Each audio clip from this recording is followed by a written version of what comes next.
Σάστησε τώρα ο νεαρός. «Τι κάνεις, κύριε Μπάρμπα?» «Μη σε νοιάζει. Εγώ φοράω το ρασάκι μου πάνω από τα ρούχα και είναι και μακρύ. Δεν θα φαίνεται.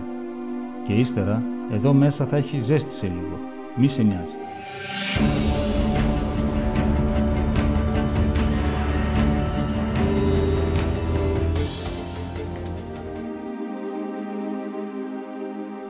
Ο Κυρμανόλης ήταν ήσυχος άνθρωπος, αγαθός και λιγάκι αφελής.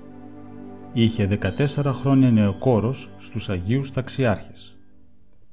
Πριν ήταν σε άλλη επαρχία και ήταν και εκεί νεοκόρος. Έτσι είχε πει, όχι πως ένοιαζε και κανένα. Ήταν και ο Εφημέριος που τον προσέλαβε, ο Παπαθεοδόσης, άνθρωπος άδολος. Κάποια Κυριακή ξεκίνησε νεοκόρος πρωί-πρωί για τον ναό. Θα είχαν μουσαφιραίους παπάδες από άλλη Μητρόπολη. Ο δεσπότης είχε ζητήσει από τον Παπαθεοδόση να τους φιλοξενήσει συλλειτουργούς στο ναό του. Ο αγαθός νεοκόρος έφτασε αξιμέρωτα στο ναό.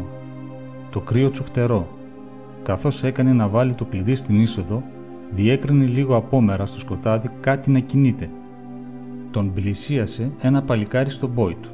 Ήταν διπλωμένος από τη στέρηση και μελανιασμένος από το κρύο. Φορούσε μονάχα τα ισόρουχά του. Κύριος είδε σε τι είχε μπλεχτεί ή από τι είχε ξεμπλέξει. Ο Κυρμανόλης τρόμαξε αρχικά, αλλά μετά σάστησε.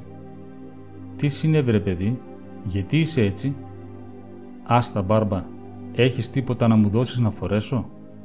«Πού να βρω, ρε παιδί μου?» «Κάτσε, στάσου, έλα μέσα». Μπήκαν στον προναό. Ο Κυρμανόλης, χωρίς δεύτερη κουβέντα, βγάζει πανοφόρι, πουλόβερ, πουκάμισο, παντελόνι και του τα δίνει. Σάστησε τώρα ο νεαρός. «Τι κάνεις, κύριε Μπάρμπα?»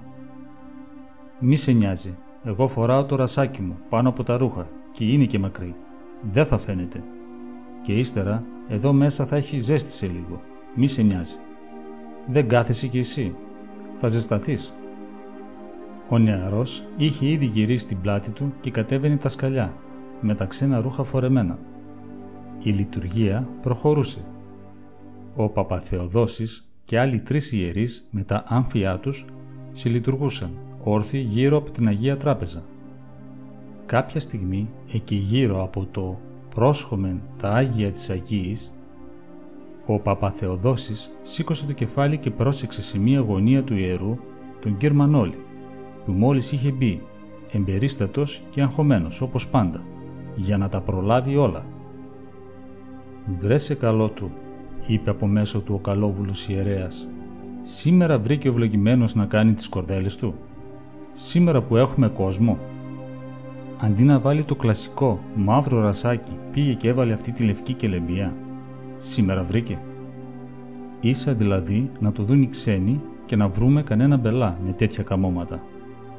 Θες να φτάσει και στα αυτιά του δεσπότη κάτι τέτοιο. Στους ταξιάρχες το ρίξανε στα παρδαλά».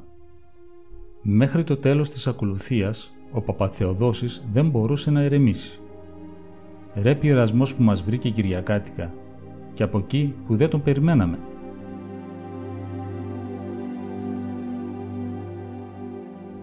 Κήρυξε ένας από τους φιλοξενούμενους ιερείς, κοινώνησαν τον κόσμο και έβαλαν απόλυση. Ο Παπαθεοδόσης πήγαινε να σκάσει. Κάθε φορά που έβλεπε τον Κυρμανόλη να πηγαινοέρχεται μπροστά στους ξένους παπάδες, δαγκωνόταν. Οι ιερείς έβγαλαν τα άμφια τους. Ετοιμάστηκαν. «Πατέρες, θέλετε να κατεβείτε στο υπόγειο? Θα έχουμε καφέδες και κέρασμα. Θα χαρούμε να μείνετε». «Να, Κυρμανόλη», έκανε να φωνάξει το νεοκόρο. «Ή μάλλον άσε», μουρμούρισε μέσα από τα δόντια του. «Αντώνη, Αντώνη», φώναξε το ψάλτη. «Πάρε τους πατέρες κάτω μέχρι να τελειώσω κι εγώ εδώ». «Πατέρες, τελειώνω και έρχομαι». Οι ιερείς φύγανε. Έμεινε στο ιερό μονάχος του. Να σου και ο Κυρμανόλης, φουριόζος, με χέρια φορτωμένα. «Έλα εδώ, βρε Μανόλη, έλα εδώ. Τι σου τε βρε ευλογημένε και μου σημεοστολίστηκε σήμερα?» «Πώς?»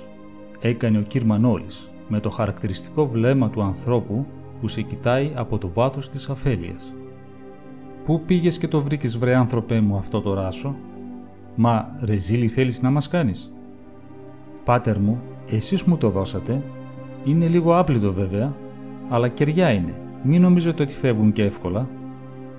«Εγώ σου το έδωσα». «Πότε μωρέ σου το έδωσα εγώ?» «Όταν πρωτοήρθα, βρε πάτερ μου, πριν 14 χρόνια». «Μπα, τι πάθατε σήμερα?» Θόλωσε ο Παπαθεοδόσης. «Θα με τρελάνεις, μωρέ. Δεν σου μιλάω για το μαύρο σου το ράσο. Για τούτο εδώ σου μιλάω». Και κάνει μια με θυμό και αρπάζει το ράσο του κυρ Μανόλη. Σαν λέπη έπεσε από τα μάτια του η αστραφτερή λευκάδα και είδε στα χέρια του ένα μαύρο τριμμένο ρασάκι.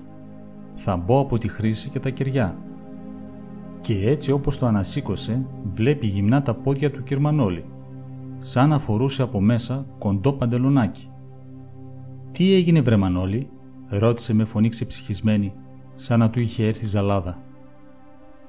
Ο αφελής νεοκόρος του τα είπε όλα με απλότητα.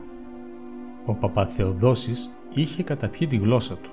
Ένιωθε μέσα του κάτι σαν ταπείνωση που εντούτοις τον γλύκαινε. Απόσπασμα από το μικρό γεροντικό πόλεο «Όσο μπορείς» του Βασίλη Αργυριάδη.